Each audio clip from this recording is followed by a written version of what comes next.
This is a video for a Honda Civic. This is a facelift version 2.2i. It's a 2010 car on a 59 plate with 41,000 miles on the clock. Finished in Nighthawk black, as you can see here, with the nicer alloys on the car. The car, before I walk around the car, is by some margin probably one of the nicest examples of any car we've ever had on our forecourt. Whoever's had this car previously has kept the car in absolutely wonderful condition. I'll try and go around it for you. All the lenses on the front here, really good, there's no marks on them. Any stone chips on the car are, you've got to look very, very hard to find anything, which on a black car is a minor miracle. Into the front wing, completely unmarked. Front alloy here, no marks, no curbing on there at all, and a tyre that looks absolutely brand new. Seeing it in the flesh is better, but hopefully this camera does pick up just how crisp and clean the panel work is on the car. So it comes to the rear wheel, alloy again, completely upmarked, no curbing, no corrosion, nothing, and a very good Michelin tyre on there. Just to go down the side there, hopefully you can see that. It's completely mirror smooth, absolutely amazing. Around the back of the car here, obviously SI badge, but is really, really lovely. Near side of the car, again, just looking in the mirror, it's amazing on there. So rear near side alloy of all the wheels that can take any punishments, it's always going to be the near side with parking. Alloy generally absolutely fantastic, just a little bit of curbing just on the edge there, really is minuscule, but the panel work again absolutely wonderful down here. Finally coming to the front near side alloy, completely unmarked. So externally, you know, you're going to have to say that's at least a 9, probably 9.5 out of 10 if I was going to measure it in that way. Right, coming into the boot area of the car, obviously parcel shelves all there and intact. Huge boot on the Civic, and it's in absolutely stunning condition in here. Power outlet up nice and high, 60/40 fold on the rear seats, and all the trim work is absolutely lovely. So inside the boots, as I said, plastics and the fabrics in here in absolutely wonderful condition. In the Civic, you've got this kind of little hidden cubby hole in the back. You just pop that back and down. You can increase the boot space in the back by a considerable margin as well. So coming to the back of the car here, we've got the seats in their upright position. This just demonstrates what we call the magic seats on the car. Very, very clever design. That means you end up with this absolutely colossal space behind the rear seats if you need to, for things like mountain bikes or anything sort of valuable you might want to keep, or any oddities. Back of the seats, which take a battering, are absolutely perfect in the car here. No marks in there at all. Door card on that side, really good condition. And these seats are really simple. Just pull it up, drop it down, pull it up, drop it down. Just beautifully engineered. And the seats, as you can see there, half leather, and it doesn't really look as though anyone's ever sat in the back of the car.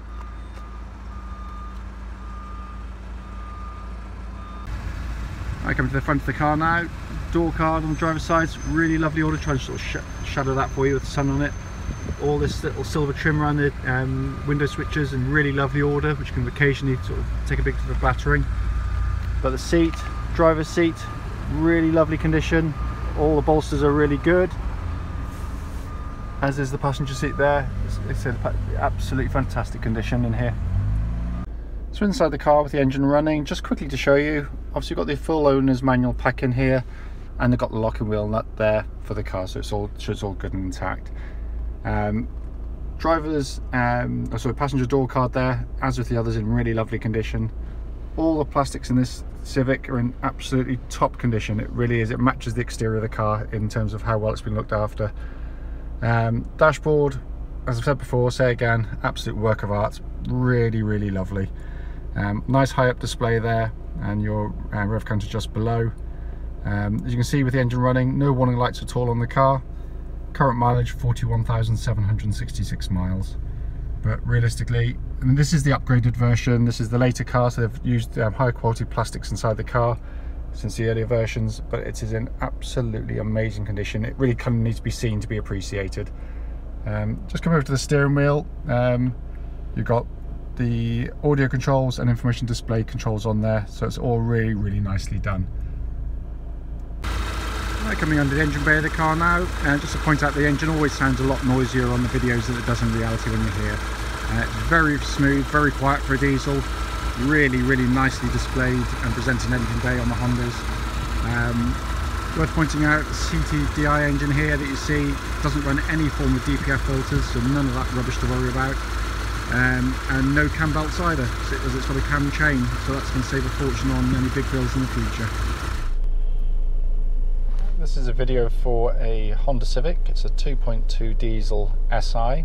Car's registered OE59LNF. This video should follow on from a walk around and an appraisal video of the car, which gives an outside and interior look of the vehicle.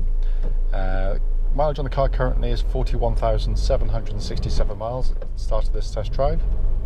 And the purpose of this short test drive is really because we're now selling to a lot of our customers are coming from all over the UK, top of Scotland, Northern Ireland, near continent, France and Eastern Europe. We feel it's only right if we're selling cars that we know and trust, that if you're going to invest the time, effort and money to come and see us, that at least you can be assured that the car you're coming to see drives exactly as it should. Worth pointing out that the car that I'm driving is the very vehicle that you saw the outside appraisal on. I want that to be absolutely clear. If there's anything wrong with the car, I will tell you. Not that I'm expecting there to be anything, but if there is, you will know about it.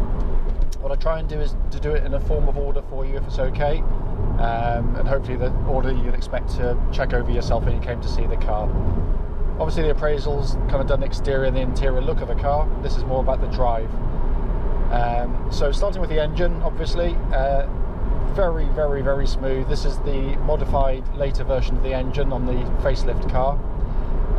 Engine starts absolutely instantaneously. There's no chatters, no puffs of smoke. It settles down to a very quiet and subdued idle. On the move now, it revs beautifully. It pulls incredibly hard and crisply. There's no flat spots. There's no roughness to the engine at all. I mean, the engines are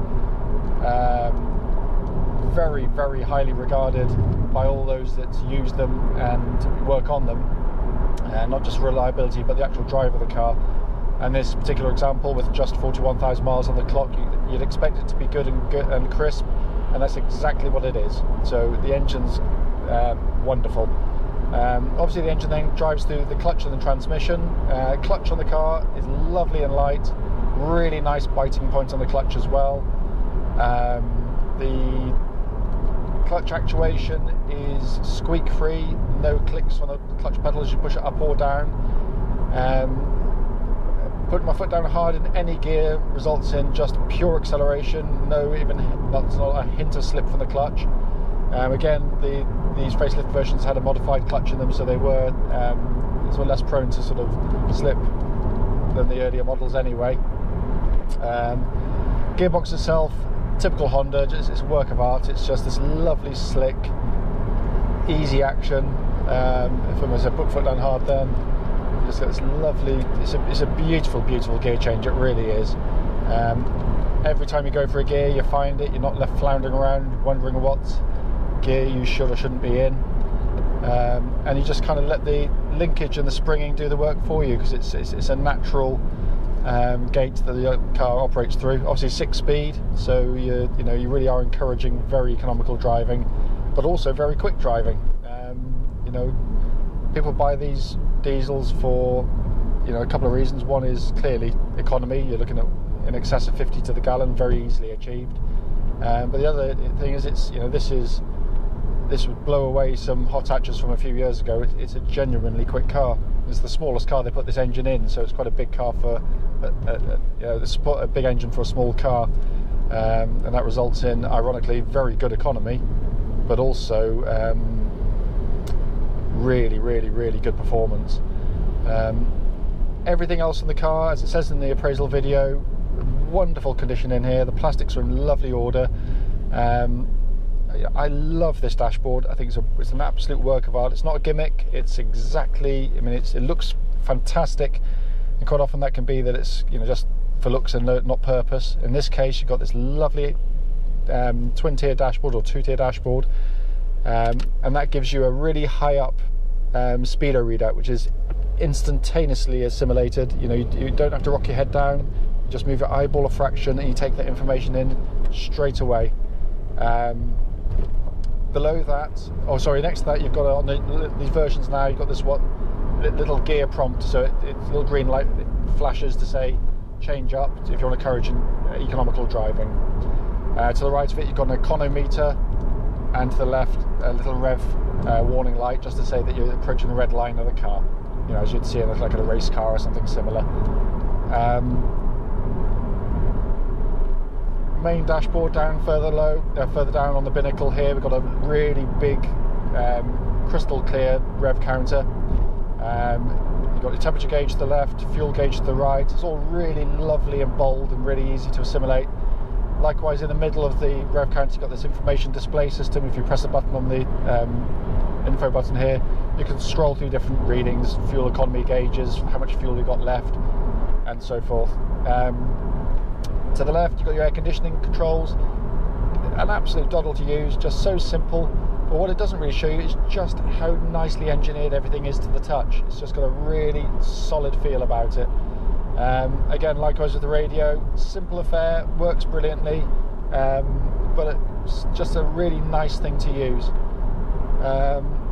Harder to get over in here just how well the car drives, actually. I mean, you're talking about sort of steering and chassis for a second finally.